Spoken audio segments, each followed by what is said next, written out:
On Business Incorporated today, World Bank approves $30 billion to tackle food insecurity in 15 months.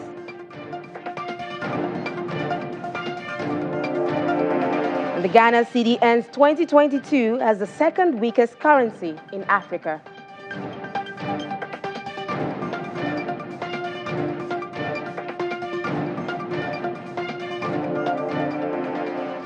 Kenya's economy slows for the fifth consecutive quarter on rising cost of living. Hello and welcome to the first edition of Business Incorporated. In this new year, I'm Will Ibang. First things first, let's check in on the markets where most equities are closed for the public holidays, but Egypt is trading today up 2.14% at intraday. While if we look at Nigeria's performance for 2022, it was an outstanding performance. We saw that the performance in 2022, it was up by 42. It started the year 42,716 points and closed at 51,251 points, and that represents a 19.98% rise as against a 6.07% recorded in 2021. Furthermore, we saw its market capitalization, that's the total market value of all listed equities on the exchange, that's growing by 5.619%. Trillion naira is said from 22.296 trillion to 27.91 trillion naira, representing a gain of 5.61 trillion, and that's making it the fourth best performing stock market in the world. Now, the Chief Executive Officer, Timi Popola, sees an even better 2023, and let's hear what he has to say. Markets. It was probably on record one of the lowest years we've had for foreign capital into the markets, but the local investors did pick up a lot of that slack. So that's a very strong thing. We expect that to continue into next year. We also do expect that foreign capital should return next year. And we hope that will be a very central part of that. The more quality companies we can bring to the market, we'll look forward to working with the government. The government will probably need to find means and creative ways to raise capital, to whether it's to fund budgets or to do many of the strategic ideas and initiatives. We expect that the capital market should be a good place for that to happen. And then thirdly, I think for next year, we're expecting that we can come to market with quite new, I would say, strong products. Looking at digital assets, looking at how we can help technology companies and that sector to raise capital for a lot of their growth, and also looking forward to very strong partnerships as well. Now, over to the Middle East, sentiments were positive, mostly at intraday. We saw the Abu Dhabi index up 0.38%. Dubai's index, rather, was down 0.45%. Now, in Saudi Arabia, the index was trading 0.22% up at intraday, while Qatari's index jumped 1.44% at intraday. Now, still in the holiday spirit, I want to ask, are you an ice cream lover? And if you are, this is the time to visit a regular. Well, if you're bored of the regular vanilla flavor, you just might want to visit Cape Town in South Africa to get an African-flavored ice cream. The cafe, which offers a traditional experience, hopes to share different flavors of ice cream in tubs and cones to celebrate the African food culture, rituals, and folklore. Let's take a look. When Tapiwa Goza first started making ice creams 12 years ago, he never imagined he would one day be whisking pumpkin puree and milk together to make an African-flavored ice cream at a cafe in Cape Town. Hailing from Zimbabwe, 36-year-old Goza says he wants to educate locals and visitors alike on African-flavored experiences and correct the narrative that things made in Africa are second-rate or not as tasty. At some point, it became an aspirational thing to say, I don't eat African food, I eat Italian food, and I eat blah, blah, blah. And at some point, I realized, actually, we need to correct this narrative that things from Africa are second-rate, or they're not as important, or they're not as valuable, or they're not as delicious or accessible. So I started to try to address that problem I was seeing in the world where we as Africans don't value ourselves, and consequently, we don't get to enjoy our own foods as much as we should be.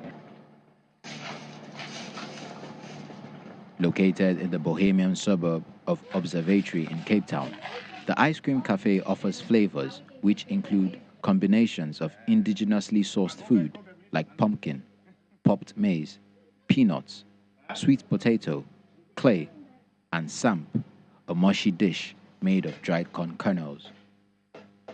Every flavor he makes has a story behind it. One such flavor is made from rooibos, a popular tea plant in South Africa, and sweet potato jam. Today we've made a few different flavors. The first one is pumpkin and peanut butter. And that's inspired by a dish called nopi from Zimbabwe. And it's exactly that. It's pumpkin puree together with peanut butter. And then I've also done rooibos and sweet potato jam.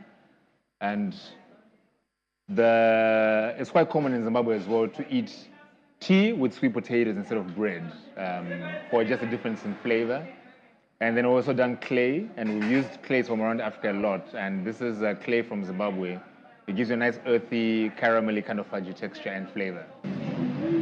Some customers said they found the flavors surprising and were struck by the familiarity of it. Growing up, we knew that ice cream can be vanilla, something that is just not from here. Now, if you eat something like Sam, something that we grew up eating, at the same time,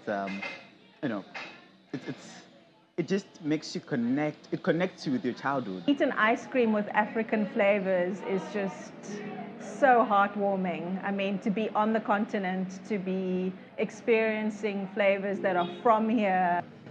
The interesting part is he's open to varieties, as people can bring in ingredients from other parts of the continent and they get a free tub of ice cream in return.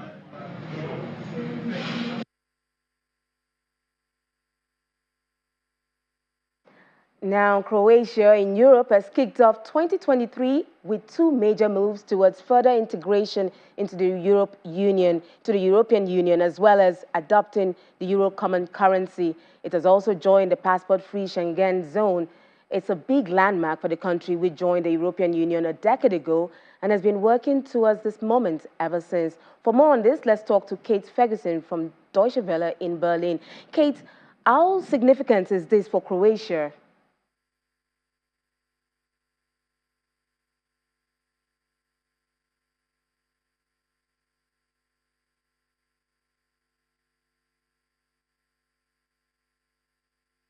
Well, this is a really important moment for Croatia. As of January 1st, the country hasn't only joined the Euro currency union, it's also become part of the biggest passport-free travel zone in the world. Now, both of these developments are big milestones in the country's journey towards deeper European integration, and they've been a really long time in the making. Croatia joined the European Union 10 years ago, and since then it's had to convince both the European Commission and the European Central Bank that its economy was stable enough to join the monetary union.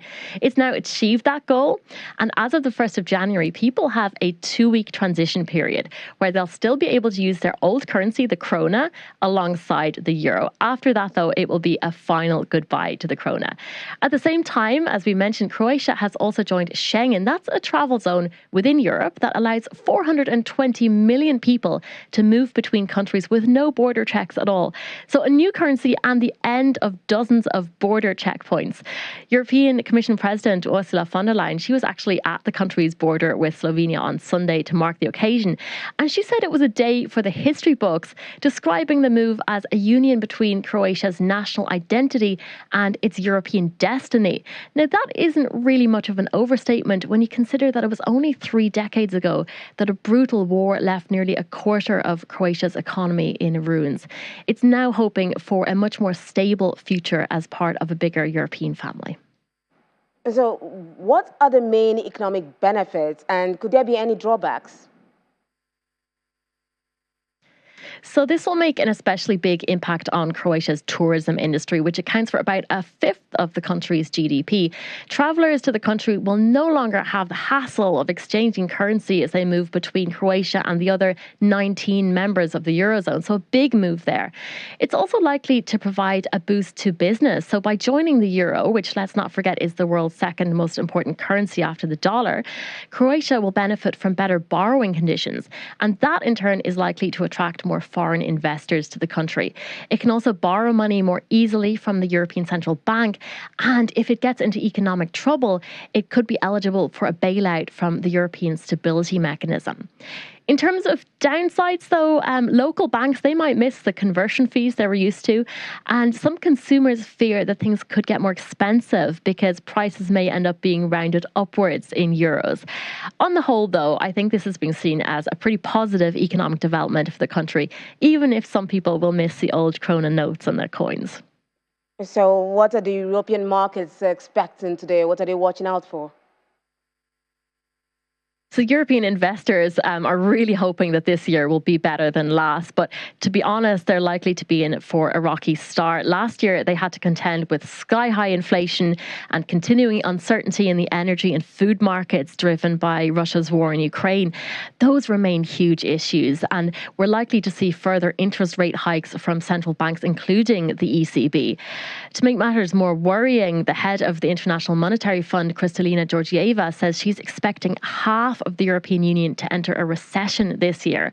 And unfortunately, unlike the United States, which is benefiting from a robust labour market, Europe is not expected to bounce back very quickly. And of course, that is a huge source of concern for investors. On the bright side, though, this is likely to be a good year for renewable energy as countries rush to make their economies greener and to lessen their dependence on Russian oil and gas. So a few opportunities, even in times of crisis. Thanks a lot, Kate. Now, after the World Bank has approved $30 billion to resolve food crisis in 15 months, and the project to cover areas such as agriculture, nutrition, social protection, water, and irrigation. The financing will include efforts to encourage food and fertilizer production, enhance food systems, facilitate greater trade, and support vulnerable households and producers. Majority of resources will be going to Africa and the Middle East, Eastern Europe, and Central Asia and South Asia. Nigeria is grappling with the exodus of skilled workers, mostly in its health and tech sectors, especially to the UK, Canada, and United States. Recently, the UK's quest for teachers from selected African countries, including Nigeria, which is home to the highest number of out-of-school children in the world. Joining me to discuss the expected implications for the education sector of the country is Gideon Olarinwaju, Chief Executive of Aid for Rural Education Access Initiative, Area I. Good to have you on the program, Gideon. Thank you very much, Will. It's so humbling to be here. Now, Gideon, we saw that in December last year, the UK's Department of Education listed Nigeria among 9 countries now eligible to apply for its qualified teacher status. Now, this was not a practice before, from what we've seen, but why is it now? Why now? Oh, thank you very much, Will. I would say historically, the UK has benefited strongly from the influence of migration on politics, economics, culture, and so on. Its shift now to education predominantly can be attributed to 2 major factors.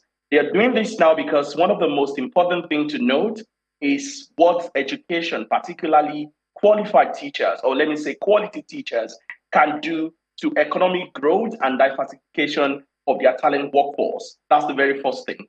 The second thing would be the increasing technological and industrial revolution that is happening across the world. If you want your country to be a leading figure in the technological space or in the advancement of innovations across the world, you have to prioritize education and most importantly, focus on your teachers. And there is no better time for the UK to further ramp up its migration policy, which it has continued to do over time, attracting the brilliant and the best of talent from across the world, and now focusing on education and focusing on attracting the best teachers from across the world. For me, as a country that is very smart, the UK has chosen a very good time for them to say, if you know you are a quality teacher, our doors are open, come and help us to grow our economy and improve on our technological revolution in the country.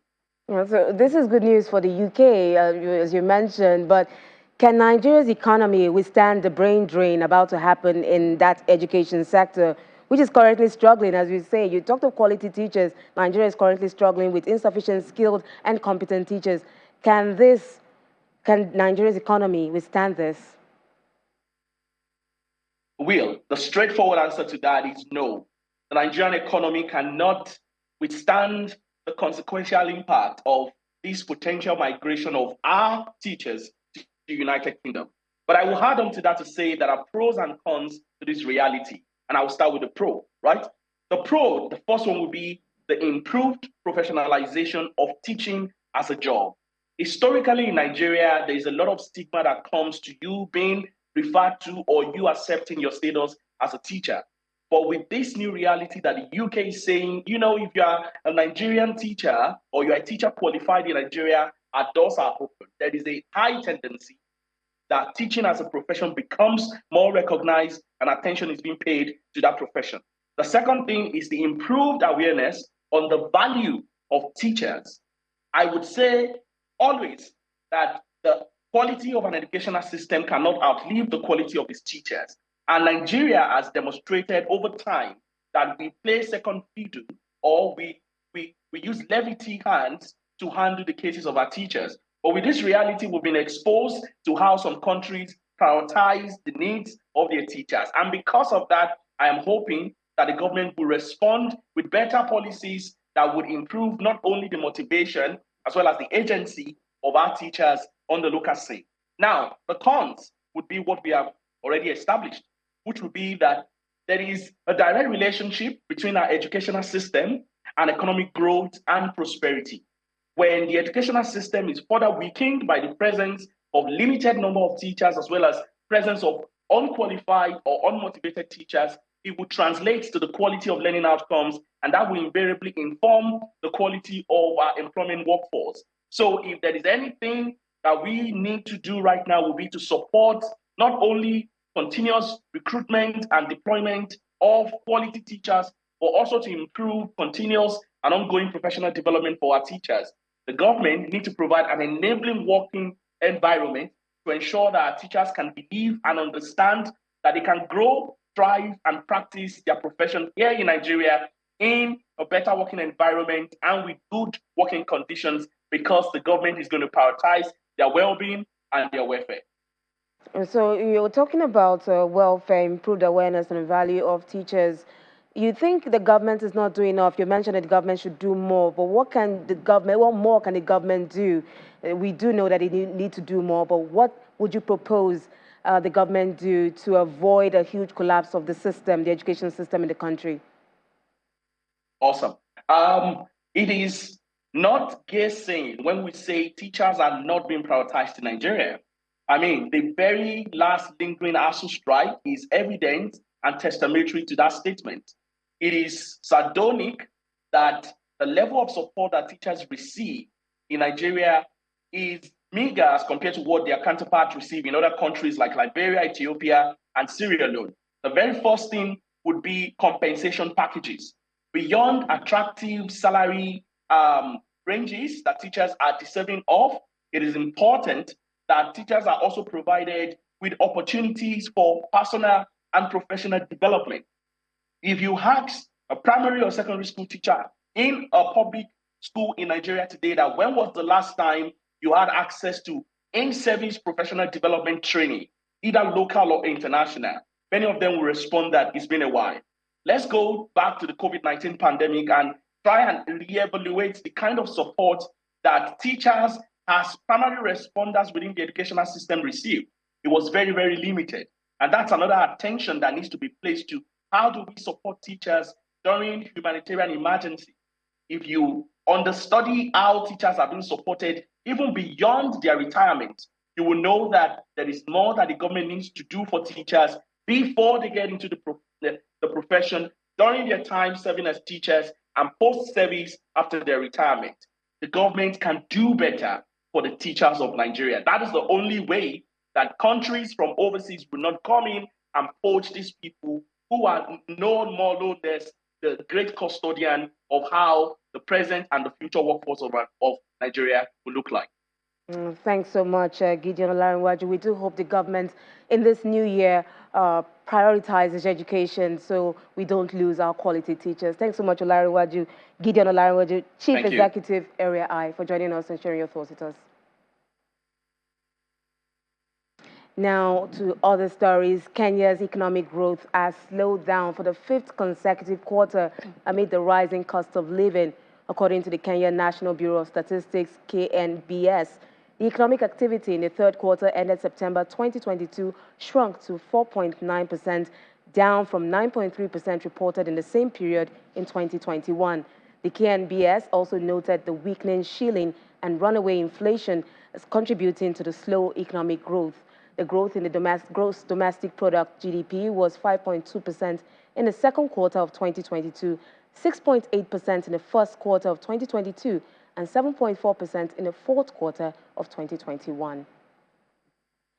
Now, the Ghana Cedi ended 2022 as the second weakest currency on the African continent, with a year-to-date loss of 38.86% to the US dollar.